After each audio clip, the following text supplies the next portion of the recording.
Dance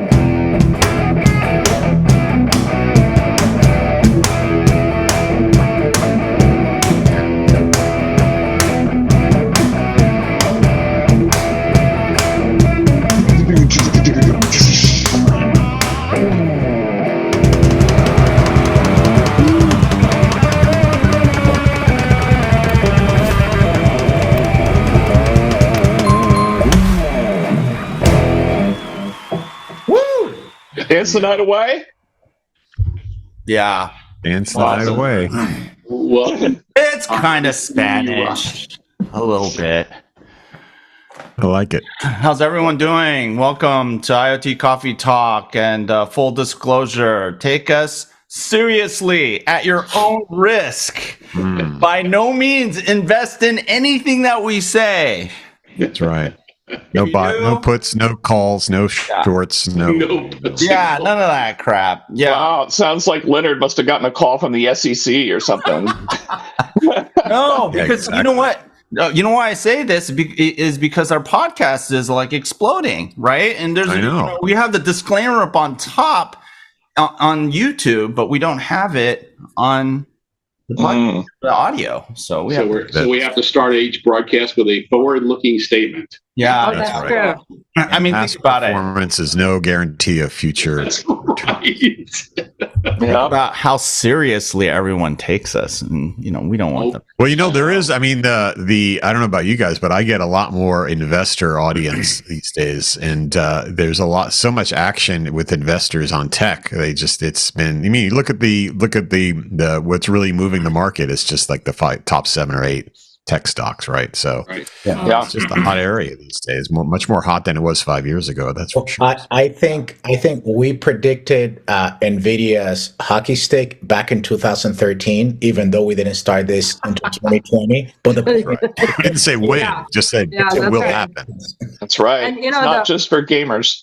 Yeah. The Motley Fool is bombarding me with opportunities to buy into their research for the next magnificent. Oh, of course. Whatever. They know. They know the current Magnificent 7, much less can figure out what the next big thing is. Just out of curiosity, I listened for a bit to one of their pitches. And I mean, the discussion was not bad. It was not an annoying pitch. I was really surprised. But of course, they wouldn't disclose the stocks. So then I started getting clues from what they're talking about and asked ChatGPT, who could this be? ChatGPT knows. No. Oh my God. Okay. Speaking of ChatGPT silliness, a friend of mine just posted this on the Facebook, and he was he's a French guy I worked with at Microsoft. He visited Hawaii. And so while he was there, he's asked ChatGPT, give me the 10 best movies about the Pearl Harbor attack. And the answers he got was The Hunger Games, The Ballad of Songbirds and Snakes, Napoleon, Expendables, Covenant. Anyway, on and on. Completely unrelated to anything. That's how ridiculous AI is getting. Are you serious?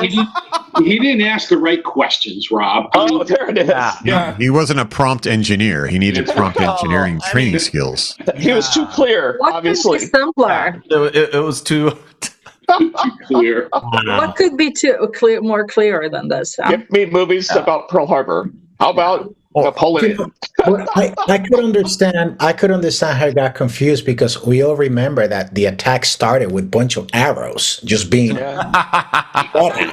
Yeah. And the cavalry coming over the hill. That was. Yeah, remember that part when Mel Gibson was like, "Freedom." Yeah, that one. Yeah, that's how it started. Totally. Yeah. Now,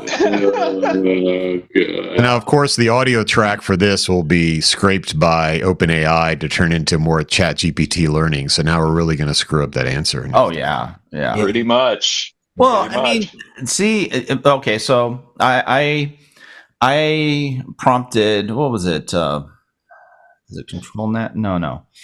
I think it was Dolly. Give me a picture of Taylor Swift, right? So it produces something that kind of looks like her, and then when you look really closely, it's got like totally jacked up teeth, It's unusable content. 6 fingers. Right? Right. But then, when, I'm also looking at all these Dolly and Midjourney pieces that are coming out by rather amateur prompt engineers. I mean, these things look horrible. And I don't know why people actually post them, but all that stuff is going to get regurgitated into the corpus somehow and some way. Yeah. And geez, I'd love to drink the Kool-Aid. I really would, because everyone's stock is going up, and then people say, "Oh, well, investors know what they're doing," and it's like, no, they don't. No. This is totally speculative, and people don't realize. Very few people actually know this, that most of the GPUs being sold are going to hyperscalers for SaaS stuff. We've already mentioned this. And there's something that's really, when things are good, cloud and SaaS and PaaS and EaaS is great. When things aren't that good, it can be the death of you. As a service provider. We've mentioned this before. And so this is what this hype is being built on from a commercial perspective. So, someone asked me at MWC, what do you think we're going to be talking about next year? It's like, I think it's going to be generative AI monetization. Because so many people have pumped the generative AI narrative in, not only at MWC, even though a lot of people will claim people really didn't talk about generative AI, but it's going to be a real question. It's like, where's the end market money for this stuff? Yeah. And one of the questions I get is, okay, if I'm in software and I utilize that in the IoT space, where does that revenue come from? I mean, are you adding it to the service fees on a monthly basis? Is it buried into the platform fees? Is it a consumption model? So do you have any answers on that one, Leonard? I mean, have you thought any comments from anybody? Sure. I have a answer to start off with, is you can't monetize it. It's just it's just a feature. It'll become a feature that becomes very difficult to monetize, because nobody cares. It's like IoT. If you want to get value out of IoT, stop talking about it. Call it IoT. Not what it is. AI, same thing. All we're doing here is triple, quadruple counting things that have already been happening for a really long time. These are just tools. They're just enabling technologies. They're not the thing. The thing is some use case. Yeah, no, I agree. It needs to supercharge some other scenario. I think people will be charging a premium for that supercharge initially, but once the differentiation wears off and everyone has it, like I use for Buzzsprout, I pump in my podcast file. It will read the file, not only transcribe it, but suggest, titles and suggest, and it does. So I'm paying a little extra per month for that capability. I could save a few bucks and not use it. But, a year or two from now, when everyone has that, it'll just get baked into the price and will be the base offering. And there'll be something else, right? But it's, it has to supercharge an existing value prop that makes sense. You can't, if you don't have the value prop to start with, you can't just do AI. It has to be something else. Yeah, but Pete, if you're paying for a third-party service to help that generation, right? A platform of some sort, and you're increasing your consumption costs. Yep. Won't you pass that along? Yeah. I mean, you would have to, you have increasing costs, but hopefully you're getting increasing usage and increasing users, because your service is better. I mean, that's the bet, right? Is that as you add capabilities and features, you're getting more customers and retaining more customers. So, it's a classic thing. It's just you have to start with a solid value prop first. And then in some cases, AI is really going to supercharge it, in which case, you'll use it to grow your business. Whether that's an add-on fee or just a more competitive offering, I guess it depends on the. Remember when we used to talk about new business model or business model transformation, which all it was is like, okay, I'm going to figure out how to use this tool so I can get rid of that guy. It's coming back again. No, that's what it's going to be. If I have an added cost to bring a new tool into my platform, I'm either going to eat the cost because to Pete's point, I'm going to, grow my base and grow revenue. Or why this? Speaking of AI going nuts with a thumbs up, Going nuts. Don't pay extra for that. We don't pay extra for that, thankfully. But I think the trick will be, how do I use this tool to just cut something somewhere else so I can remain price competitive? Because who cares how it is? Well, I mean, that is the hypothesis. Scott Galloway says that AI is the Ozempic of the corporate world, right? It's the all these layoffs and cost cuttings that are happening, and reduction in workforce to get more profit margin is all going to be, a lot of it's going to be driven by AI. And it hasn't really been publicly said by CEOs yet, but a lot of administrative work and if you look at the share of work that can be automated by AI by industry, it's pretty significant. So, and like Ozempic, we don't have enough data to understand it, and we really don't know what happens when you stop taking it. That connection, I think. No, hold on. There was for whatever reason, I've been reading quite a bit about these Ozempic-like drugs, and there was a bit that I found interesting, that not every person that takes it gets their brain rewired, is the word I'm going to use. Therefore, when some people get off the drug, their old habits come back because their brains didn't get rewired. So my concern is, how long do I have to pump something into my body to keep this? So anyway, makes a good. Yeah, and this whole thing about AI having caused a mass elimination of jobs in the last, let's even year, I think is, number one, a self-serving narrative for AI players. They'd love to say that. And most of the companies, I think, that at least in the limelight, that have been laying people off are the tech companies, the guys who are actually now shilling generative AI. And so they'd love to say this stuff. They'd love to. Right. And but rather than attributing it to maybe, that over the last few years, they've funded, projects that didn't go anywhere, overhired. I mean, how about that? Being more of an impetus of layoff.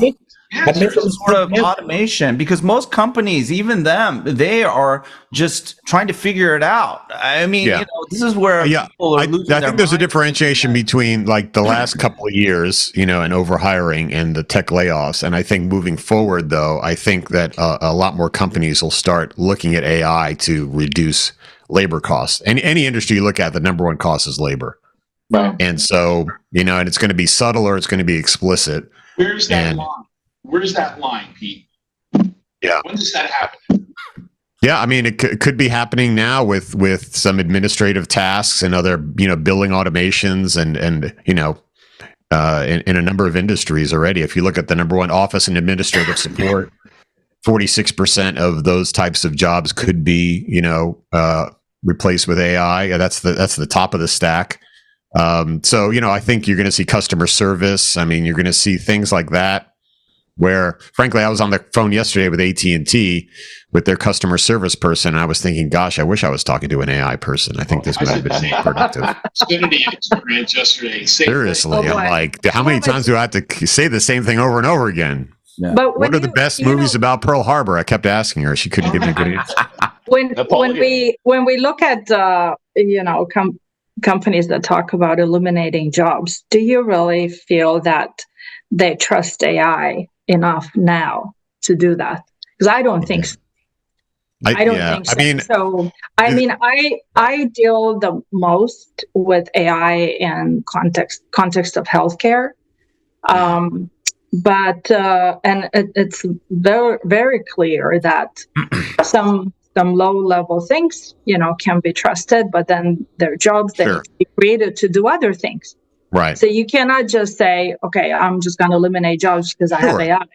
But you should say, like, instead of 6 people doing it, you could have, 3 people doing it and 3 supervisors. Like, there's still going to need to be that human supervision. But exactly. And you got the security that's becoming more and more important. It's not just about slapping a security a cybersecurity algorithm. It's like Debbie Reynolds wrote the other day in LinkedIn, which I really liked. It's a whole roadmap for your security. And yeah, you let some people go because you need to hire other people. But then the net is not that, because AI, you can reduce your operational cost, right? Not yet. One of the the FUD with automation was, like this technology is going to come and replace all these jobs, and and it gets overused and abused. But as humans, we've been consuming food for a couple of weeks, couple of thousand years, and automation is what has taken our food source to what it is. And there's good and bad with that. But a lot. It's not like it went away. There were all the jobs. Every time we automate something, 3 other jobs come out of that. Absolutely. Well, yeah. I would say it's more of mechanization, industrial mechanization, more than automation. I mean, I think we're still largely in They're both area. They're both the same. I like it. So facto, what Dave's saying is right. The thing that makes it really clear to people really fast is over 100 years ago, you were all farmers. Today, 1% of the population is farmers. There's nothing that's been more drastic because of automation and mechanization and technology than agriculture. It's just stark. Yeah. True. And we should but I appreciate the call out, Leonard, because it's good to use precise language at some point during these podcasts. Well, he did say automation and mechanization. Yes. But I also think that they are businesses that just cannot get off the ground without automation. And we have to think about that. If you're an entrepreneur and you have a killer idea, but you don't have the capital to hire human resources, but you can leverage all these tools and automation, and even if you're a 1 or 3-man show, or 3-women show, I should say too, automation is just going to help you make a large company out of a handful of people, and that's not spoken enough about in industry, and it drives us nuts because we see it. Yeah. I think it's like, in the best case scenario, it's like a continuum. The best case scenario is AI supercharges an existing worker to make them so much better and so much more productive. And the worst case scenario, that worker is replaced with AI and it does like 80% as good of a job as the person, and it's crappy. And unfortunately, the gravity is over here because companies like to just spend less money, even if they kind of half-ass it. And so that's kind of the gravitational pull, is for companies to replace workers with kind of crappier AI. And I hope that doesn't happen too much. And for those that end up doing it and their business suffers, then hopefully there'll be competitors that don't do that and they'll get the business.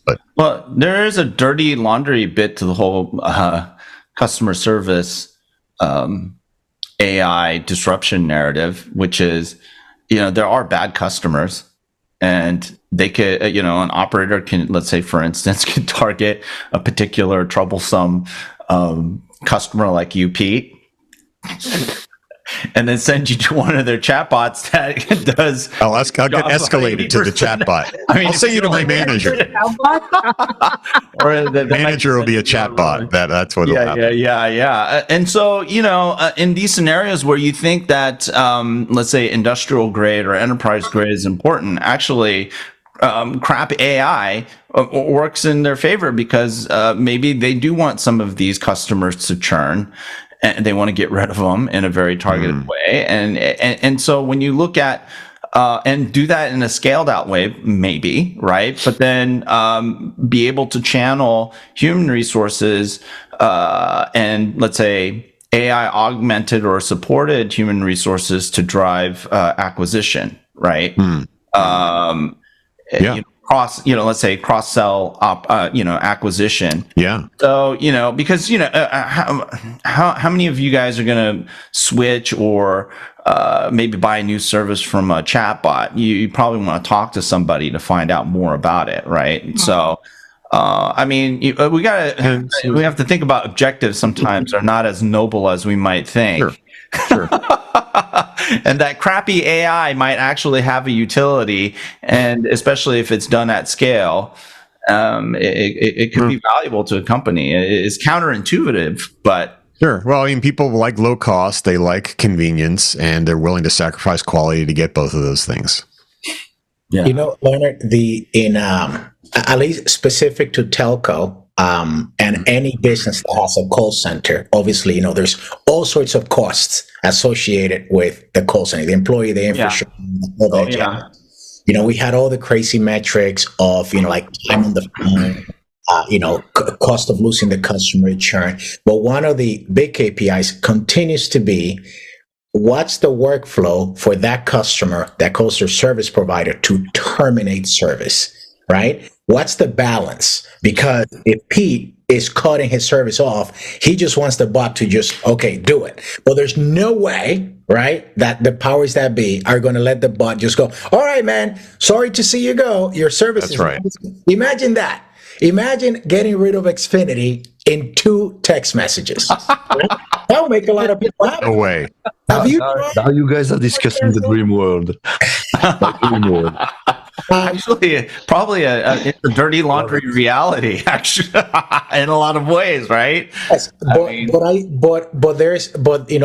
I think this one, actually, we might be giving industry secrets here, that if you want to talk to a human, use the words, I want to terminate my service, and see how quickly you get someone to talk to you immediately.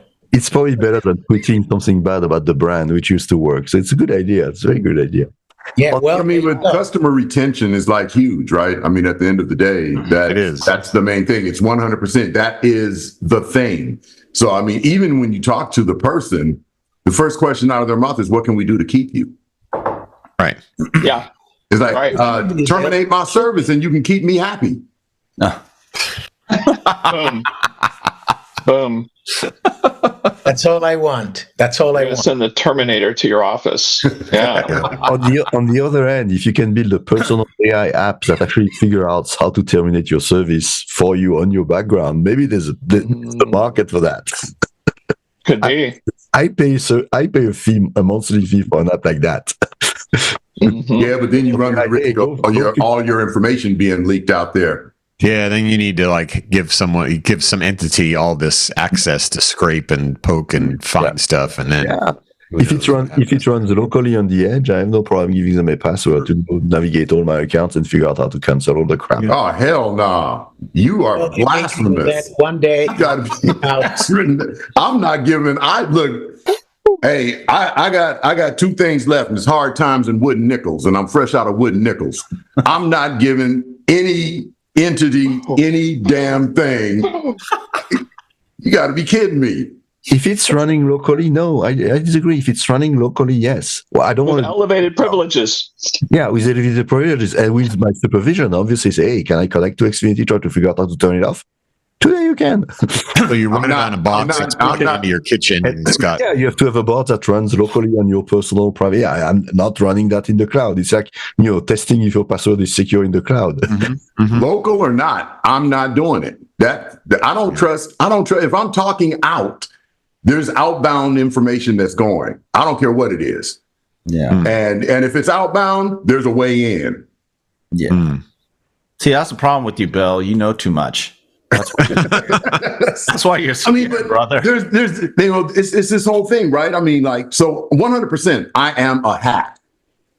I taught myself how to code, and I taught myself how to hack. I was one of those that was doing a whole bunch of nefarious things in the past, but that is how you learn about where those back doors are and what's possible, and ECMs and all of these other things that happen from one end to the next.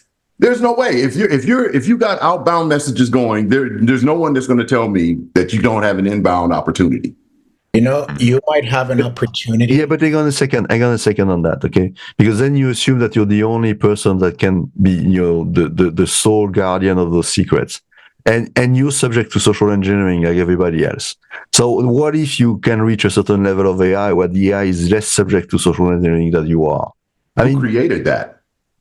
I don't know. I mean, there's this way. This is. I mean, we got into this philosophical discussion. I think in the past already. There is this kind of artificial intelligence perception that human is always going to be superior. I think in the long term, it's not necessarily true. There might be things that AI is. It might be true today for some folks. Exactly.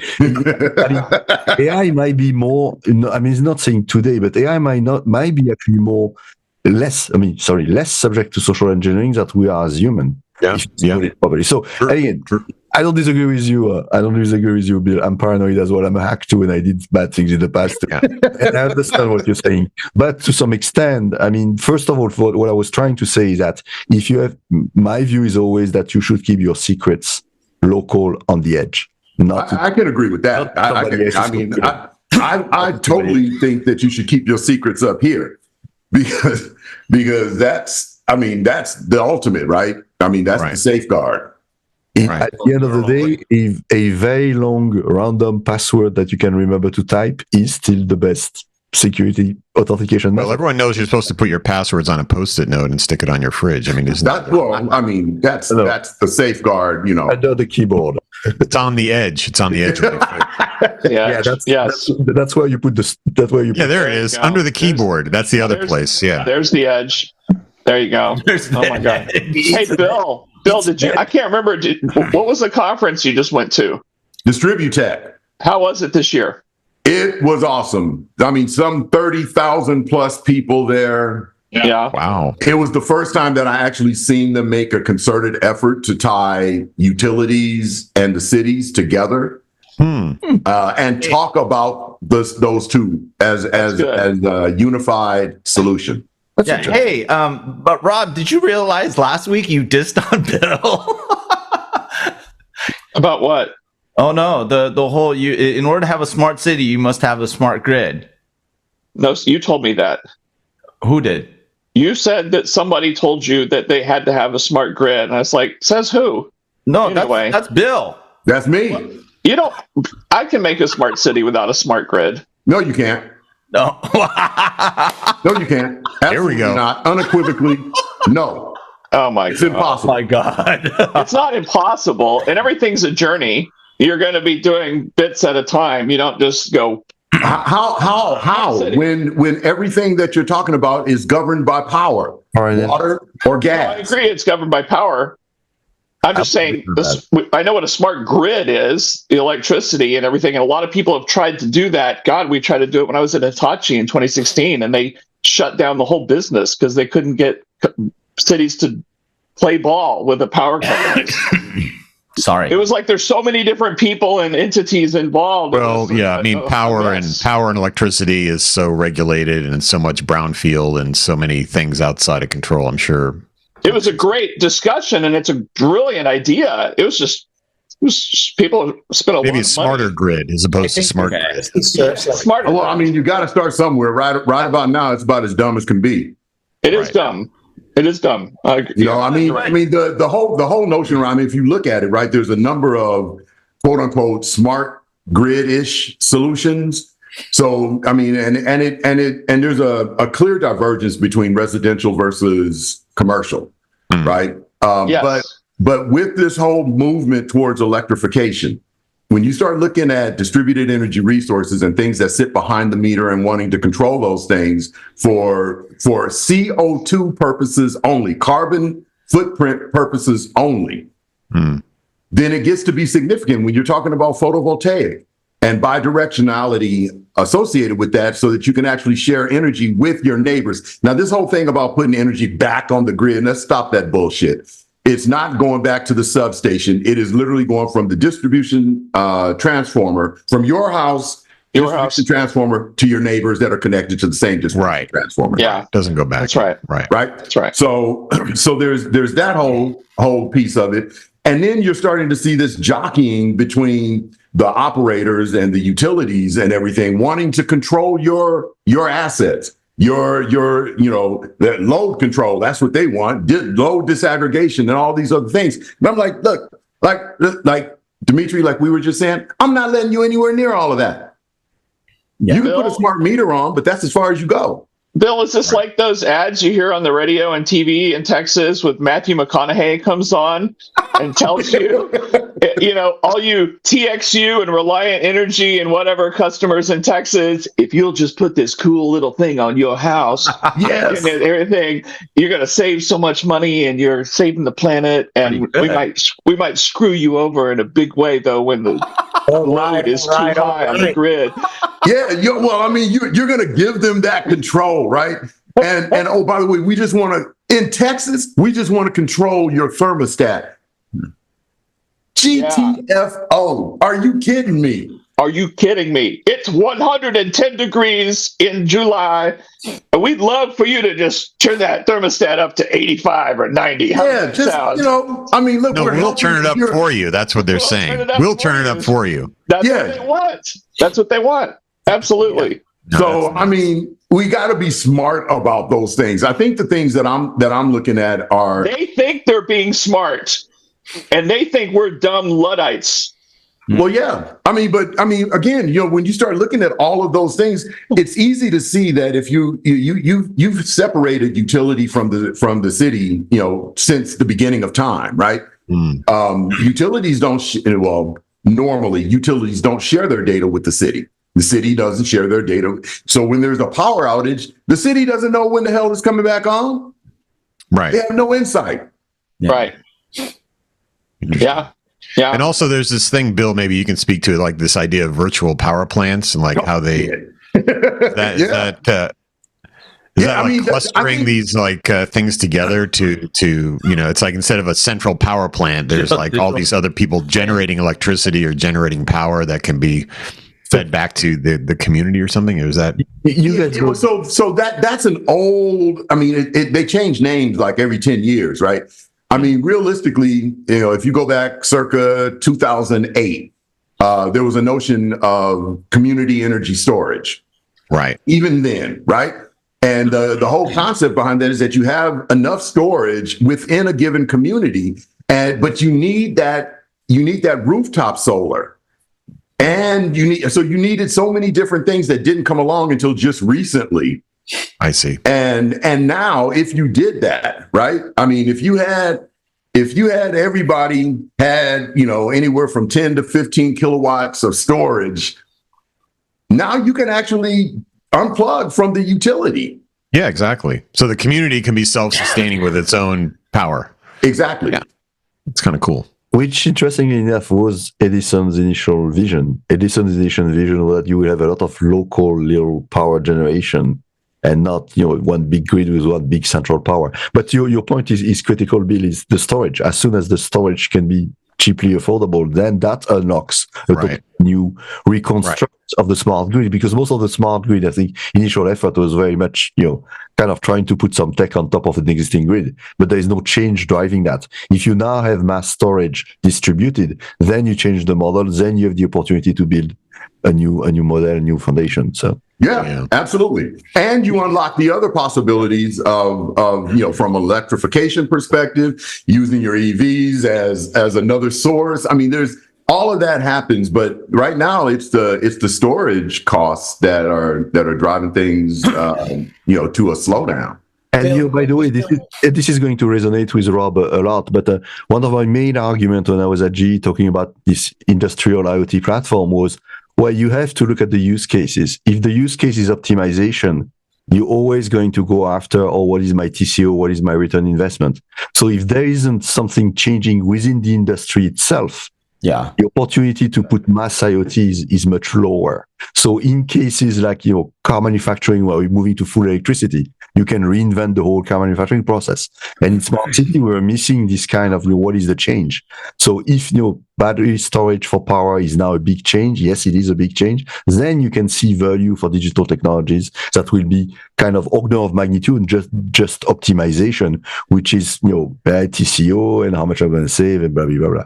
To me, that's one of the big factors that's why IoT platforms don't spread, because most of the use cases, oil and gas, we still pump oil and gas. Can we optimize? Yes, but its optimization is not an order of magnitude new business model. 7 Sigma, dude. Yeah, you're right. It's just too. What's the number one driver for utilities now? Like I was actually talking about remote disconnect the other day. Because that's still a big thing, to have someone physically roll a truck to disconnect or connect power at a customer. Not to mention some places where, let's just say, you might be met with hostility by going into someone's property with the aim to electrify the premises. It's not going to be okay. So isn't that a big thing still at Distributech? Well, remote disconnect is a given these days. If you have AMI, it's a given. It's table stakes. But the larger focus now is more around grid optimization and grid modernization, right? So you're starting to see more of the advanced distribution management systems. So ADMS is a big deal. Managing the grid across the board, because what a lot of people don't even recognize is that there's things called sags and swells, right? So energy is not delivered and it's not necessarily always clean. And based on the demand, you can get these sags that then, could cause brownouts, flickers, and what have you. And you can also get swells, which will cause potential transformers to explode and other catastrophic events. So it's about grid modernization and instrumentation. But ironically, I still say that we're ignoring one of the larger pieces, which is water. The whole concept around water and the amount of water that is lost from the water distribution to the point of service is tremendous. You're still talking about anywhere from 20 to 40% of the water is lost, and they don't know where. Right. Well, probably in the ground. Probably seeps into the ground. I think. Yeah. I'll say some things when we start recording about not knowing where. And whether you're a commercial customer or a residential customer, and I don't know where.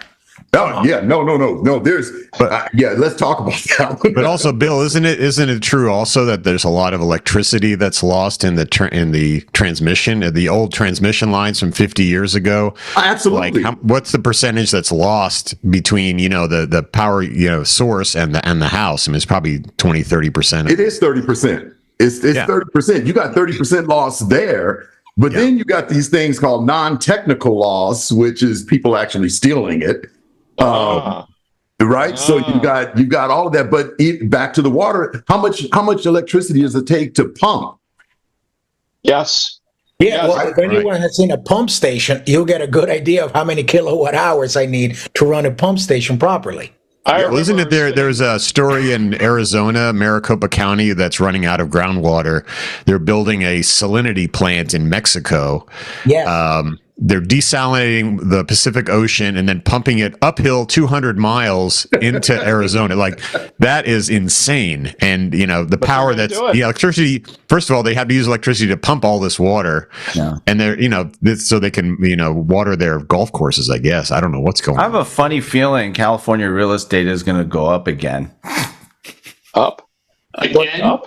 But Bill, a 200-mile everybody will move back anyway. Going through two different countries, through areas that are not necessarily populated. What could possibly go wrong? Exactly. You guys talk about loss. Probably think I'm insane because back in 2012, I wrote a white paper about pumping desal plants, lining our coasts with nuclear power plants and stuff, and natural gas pipelines repurposed for water because of mass droughts we saw in the Midwest in 2010, 2012. We saw droughts in California. It all sounds insane right now, but in the end, there's things that we will do. We'll spend crazy money to keep people alive, right? I mean, we got to have air, water, and food. Yeah. And so, Sia Cortez and pumping stuff right out there straight up in Arizona. It doesn't sound that crazy to me. What's really crazy is trying to pump to stations to get water over the Rocky Mountains and stuff like that. Woo! I know. Well, just to bring it back to AI, that we're generative AI, how much water and power does it take to run an AI query? It takes about 500 milliliters, a bottle of water to power about a 20 to 50 question chat GPT session. So there's a ton of water needed to run these chat bots and cat poems and yes, crap that's going on. That news story about Goodyear, Arizona, that Microsoft's got a data center in there. It was a news story recently. Yeah, they're just draining all the water from Goodyear, Arizona, Yeah, it's about 185,000 gallons is required for a training of a Chat GPT model, basically. Unbelievable. 185,000 gallons of water. Let's get this way. What's my return on investment? So basically, data centers and cows are killing us. Got it. That's Yeah, Exactly. I'll tell you right now. I'll tell you right now. No one's really gotten the bill yet, and when people start getting the bill, they're gonna go, "All right, we got to cut some of this stuff off and figure out." Yeah, it's going to curtail the use quite a bit. I mean, you're not going to allow anybody to use it. But the business jokes aside, and I think it was just Rob, which by the way, we do know you're insane, but that's public knowledge, so cool. But once you go back to why and how is California getting water from the other side of the Rockies, and how LA was created because there was water coming from there's so many pieces of legislation to do anything there that I think our great grandkids will be watching this podcast in 170 years and going like, man, this is an old problem. And they'll go, oh man, our founding fathers and all those other people that came after were really stupid. You wouldn't believe the deals they made. I'm a proponent of the desalination plants because anything I can do to drop the water levels in the ocean so that I have more beachfront out there, I'm a camper. There you go. Yes. Make America Florida. Take it. Actually, but wait, hold on, Steve. Would that work? Okay, so I get it, because if we're desalinating water, that means we're taking water out of the ocean. Therefore, it's lowering level check. But if we're using that water to drink and bathe and fill the pools, at some point when it goes through the water treatment plant, it's going back out, man. Right. Oh no, we don't pump that shit back into the water. Yes, Just let it soak into the ground. Well, the problem is desalination plants are kind of environmental disasters, so desalination is... Yeah, come on. We don't do that. You know what we need to do? What if we discovered we could pull lithium out of the salt from the ocean when we desal, and all of a sudden, boom, baby! Batteries. More batteries. Boom, that's for sure. It's interesting you say that, Dave, because we have $12 million worth of new sand being pumped onto the beach by truck from a lake bed 25 miles away. 120 dump trucks a day coming to add sand because the water levels are rising so much and we're losing our beach. Well, and probably your lake is drying out too at the same time, so it's probably good to dredge it. Yeah. Thank you for your tax dollars, because we have $12 million worth of sand going out. Why don't you move to the lake? Why don't you move? Yeah. Somebody needs to implement Dimitri, I've worked my ass off to be 300 steps from the ocean right there. Okay, I'm not doing it. So wait a minute, you mean to tell me that you guys are actually bringing sand to the beach? Your AI is good. I got you. I know what you're saying. I don't understand. Why are you confused, Bill? I don't understand. What is wrong with you? I just wanted to make sure that I wasn't thinking of that wrong. Oh my God. Because I was told never bring sand to the beach. Never bring sand. I love it. To tie in IoT to all this, and I'm glad Dimitri at least said the words IoT earlier with his time at GE. But when we talk about that losing water, losing electricity, all that stuff, and we don't know, and it's unknown, I always think about some of these quotes I've always used, and other people have said them too, just little phrases around IoT. IoT makes the hidden visible. IoT makes the unknown known. A lot of people don't think as highly of IoT as they think of AI and all that other stuff, but it's amazing what it reveals. If we want to find out where all those leaks are, exactly. We're going to use you need IoT. instrumented water systems. I mean, we're seeing them around the world. There's some incredible companies out there instrumenting water systems and finding leaks and finding inefficiencies. Then, of course, you got to go fix it, but at least you know. Yeah. Well, I mean, to that end, I mean, I think if we look at the foundation of that problem, many of the cities don't even know where the water lines are. Oof. Yeah. I mean, they just don't. Literally, they just don't know. Like, there's no solid blueprint that says, and on top of that, knowing where the water lines is one thing, but do you have the right diameter pipe running for how much water you want to pump through there? Yeah. Oh yeah. That's why they need a digital twin of the city. I mean, Absolutely. Yeah, you're right.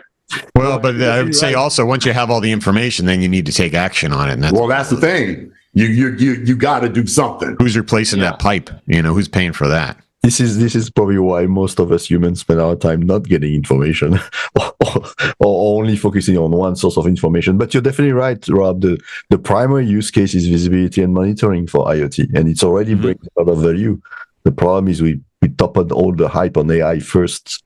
You should have the foundation of the data, and as instrumentation, as Bill was saying as well, also the blueprint. So that this is where the digital thing twin makes sense. Maybe that's the important pivot in mindset that we have to make here. Is if you don't have IoT, then your AI stuff can't see shit anyway. So why waste time no data, with AI when you don't even have visibility to what you want to control, manage, optimize, what have you? And then channel people to focus on some of the big critical problems, right? AI can't solve it. You have to first be able to see. Well, wait a minute. I mean, if I have to solve this stuff with just the foundational pieces, if I have to do just actual like urban engineering, that shit's not fun. I don't get to say AI in urban engineering. No. Yeah, you have to do all the urban engineering to get the water and power to run the AI. That's right. It's actual hard work and problem solving. Oh no! And you're going to get that. Bill, you were saying that we don't have, or we've lost, blueprints of cities where the water lines are.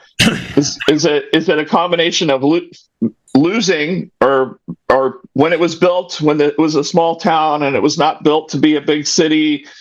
Is it also, we talk about in big corporations when we do these mass layoffs of valued employees and you lose company memory. Oh, tribal knowledge. Yeah. Yes. Yes. Yeah. People who actually know how to, a lot of people were making memes when AT&T went down in a big way. Was it last week or week before? And there was a lot of memes about, it was all those really smart engineers that they laid off at AT&T who actually know how to operate the thing. And now you have stupid kids who are like, I don't know what to do. I pressed the button. What's a certificate? Do I have to renew it?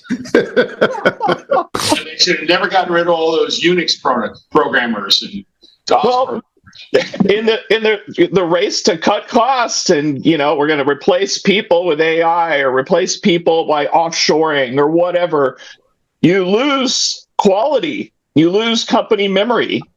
You lose tribal knowledge that's got to keep being passed on, or our whole society could just fall off a cliff one day because no one knows how to do anything. But predominantly, aren't we there now? That's where we're at now, right? I mean, start watering, crops with like friggin' electrolytes and stuff like that. Someday we'll be bringing sand to the beach. What happens when you basically don't give anybody the opportunity to become an expert? Right. What do you do? I mean, that's another serious question. How are you going to incubate the next generation of experts and folks who actually have experience when you displace them? And then over time, these large language models and AI engines become antiquated, and then like what we talked about before, they're going to feed off of their own junk. Right. And then what happens? Produce more junk. I think Dimitri put out, I think last time Dimitri was saying AI is not an engine for novel thinking. It is an engine for, regurgitating previous thoughts. And so you need the novel thinking, and that really comes from, experience. And but that's why they came up with RAG, right? They started, the RAG architecture is for that purpose, but even that is incredibly flawed. There's several analysts that were at MWC. We intentionally went out to make these things hallucinate, and they did. Right. They did. So, I mean, you know what I'm saying? I'll be the first one to tell you, hey, I bumped into a AI thingamajigger that actually worked. And no, we were able to make these things catastrophically, especially if you use it in an industrial or enterprise context, a catastrophic, fail. Right. Well, it turns out with the RAG concept is good, but it's right in front of your face. You know what? Yeah, it's based on the premise that your corporate data is good, and most people know that their corporate data is pretty gross. Bad. Yeah, knowledge base. I mean, who in any industry has good data today? No one. Right? I mean, I disagree. Financial services do. Healthcare do. Financial services. Yeah. Well, the transactional stuff. And I think there's companies doing a lot of good stuff with the healthcare data too. That's okay. I mean, they're focused on the data.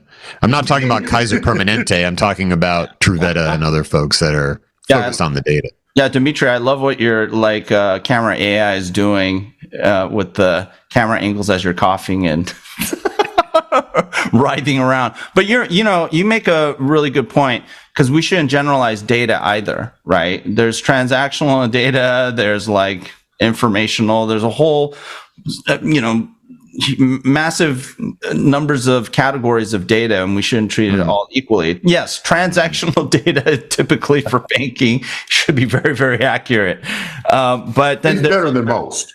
Yeah, there's other stuff that's not. I mean, customer account information. I mean, I know because I worked I did a lot of that master data stuff in financial services industry. I mean, they have problems too, but in general, most enterprises can't get a handle on their data. And when it comes to knowledge, right, that stuff that you think you're going to be training your, LLM on, that tends to be pretty bad.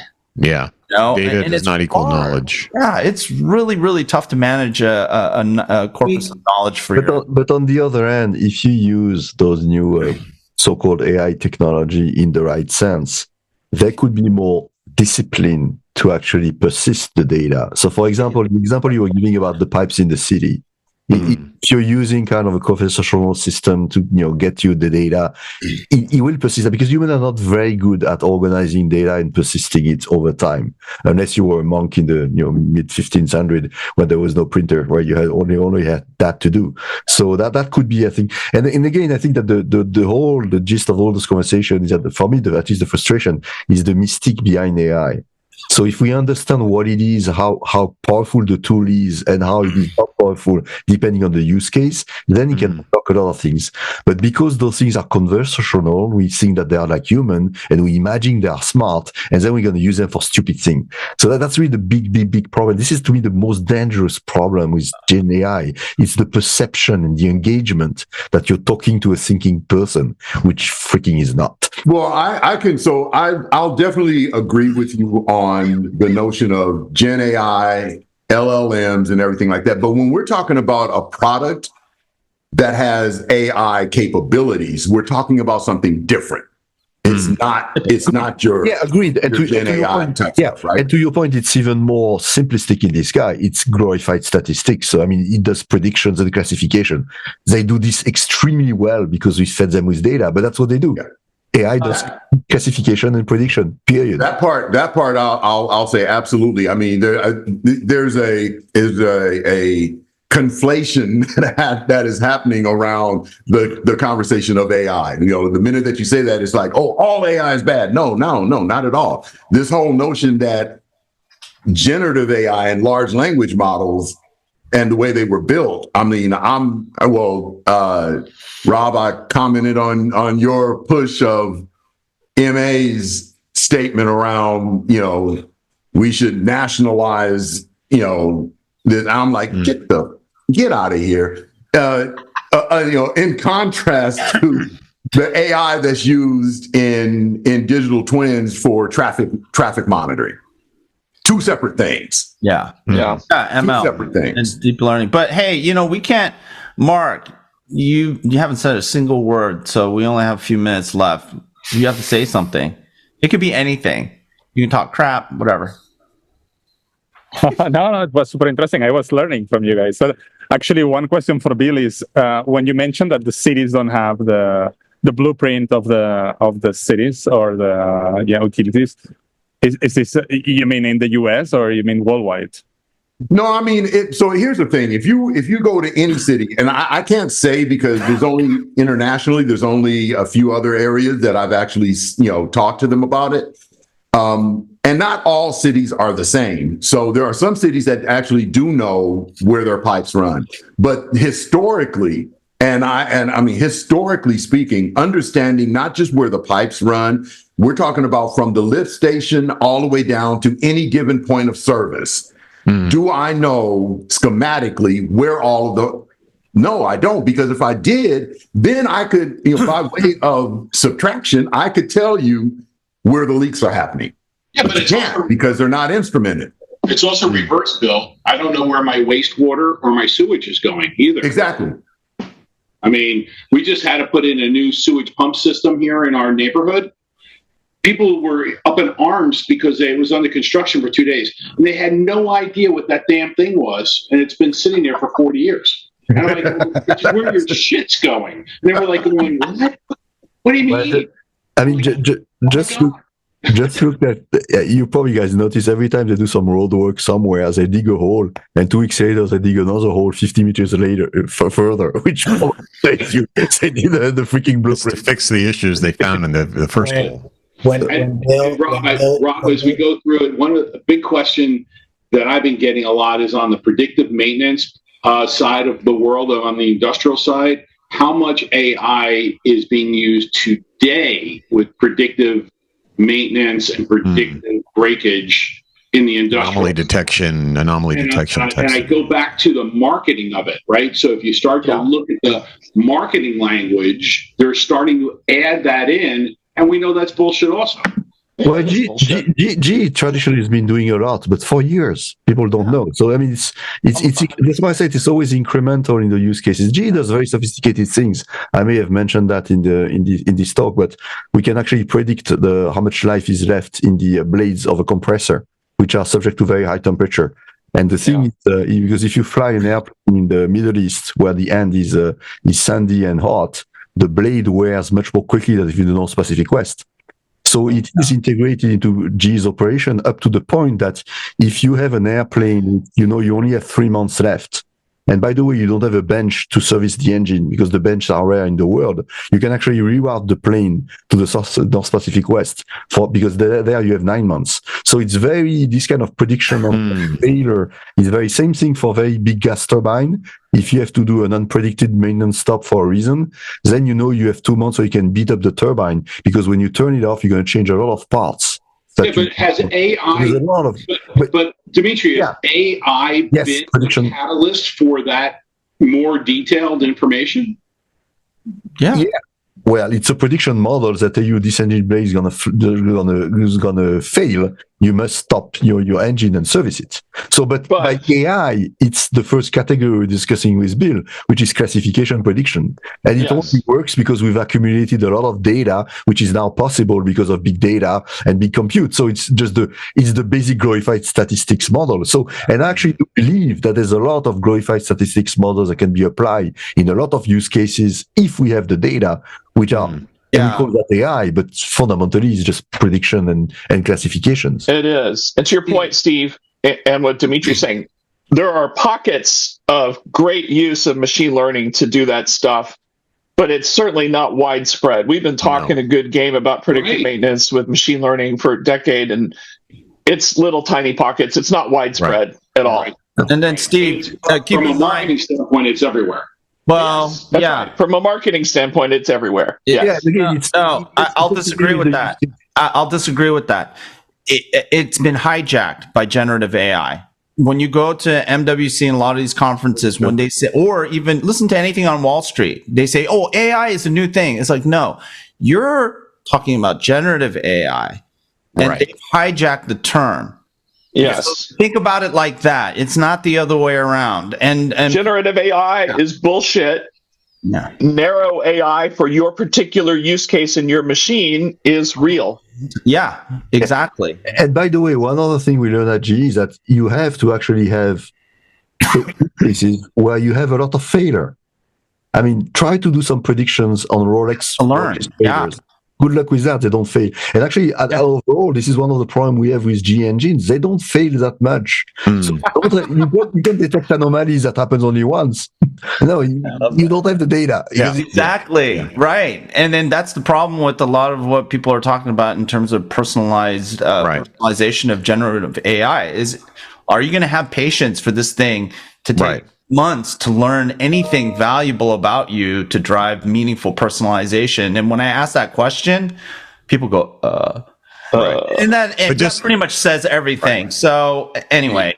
And waiting for that day, does it pop up on your screen? It says, "Oh, today's the day. I've learned everything." No. Right. Yeah, nobody. Well, once it gets the Pearl Harbor movies right, then we'll be. That was great, man. Oh, hilarious. All right. Who wants to take us out? Okay. There you go. I'm here. You know what? If I'm here, like, you shouldn't ask that question. Like, I need. Folks, it is that time when the podcast has come to an end. And if you are here with us, we thank you for your attention. And we're going to remind you a few things. Number one, do not make financial decisions with your future based on anything you hear here. You don't do that. Bitcoin. Buy Bitcoin. None of that. Number two, subscribe. Tell your friends, tell your cousins, tell your neighbors, tell everyone. IoTCoffeeTalk.com.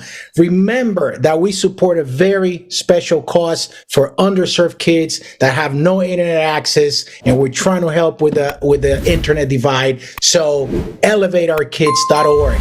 Check it out, buy a hoodie, and support this, because you're getting free information. And as I look at today's count, folks, we're at 30% of the global population listening in. We are blowing up like NVIDIA.